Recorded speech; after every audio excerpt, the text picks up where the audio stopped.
7h, 9h, Europe 1 matin. Et voici le zapping politique européen, Dimitri Vernet. Bonjour à tous. Je pensais surtout à ce qu'a dit l'oncle Ben avant de mourir. Et il a dit à Spider-Man, tu as de grands pouvoirs, ça implique de grandes responsabilités. Ben, c'est exactement ça quand on est nommé ministre de l'économie et des finances. Utiliser des films pour exprimer ses idées, c'est une tendance en politique. Spider-Man pour le ministre de l'économie Éric Lombard. Et aux armées, on est plutôt sabre laser.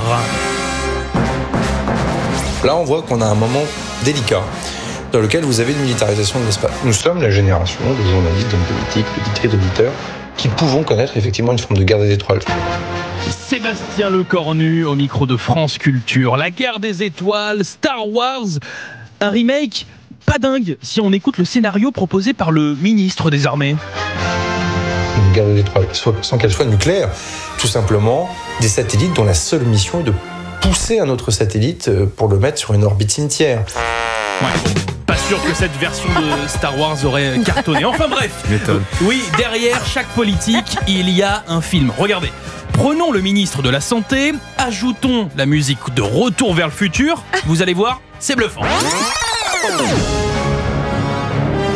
On doit se poser un certain nombre de questions, notamment les plus vulnérables, puisque 80% malheureusement des patients qui sont en réanimation sont des patients non vaccinés.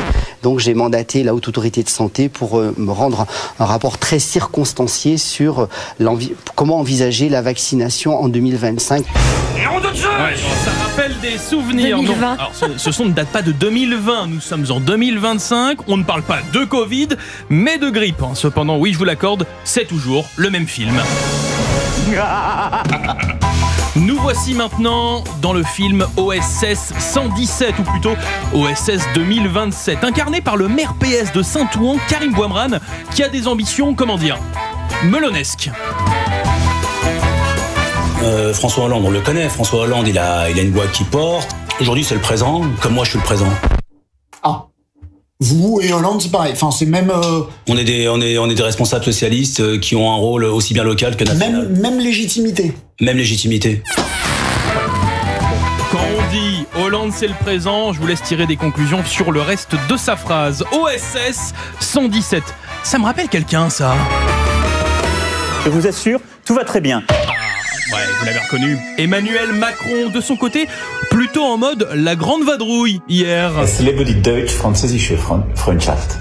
Vive l'amitié franco-allemande.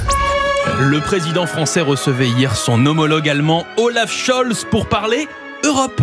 Après l'entrée en fonction de la nouvelle administration aux États-Unis, il appartient plus que jamais aux Européens, et donc à nos deux pays, de jouer tout leur rôle pour consolider une Europe unie, forte et souveraine. Une Europe souveraine, passons, mais une Europe forte, prônée par deux hommes plus qu'affaiblis dans leur pays. Bon, on appelle ça la grande magouille. Oui, la politique, c'est un sacré cinéma. Le zapping politique européen joliment troussé ce matin. Dimitri Vernet, bravo. Allez, on vous retrouve demain matin à 9h-10. Dans une petite demi-heure sur Europe 1, Culture Média, Thomas Hill et toute sa bande, Anissa Dadi, les invités ce jour. Et Thomas reçoit ce matin Richard Malka pour son nouveau livre intitulé Après Dieu. C'est une discussion passionnante entre Richard Malka et Voltaire autour de la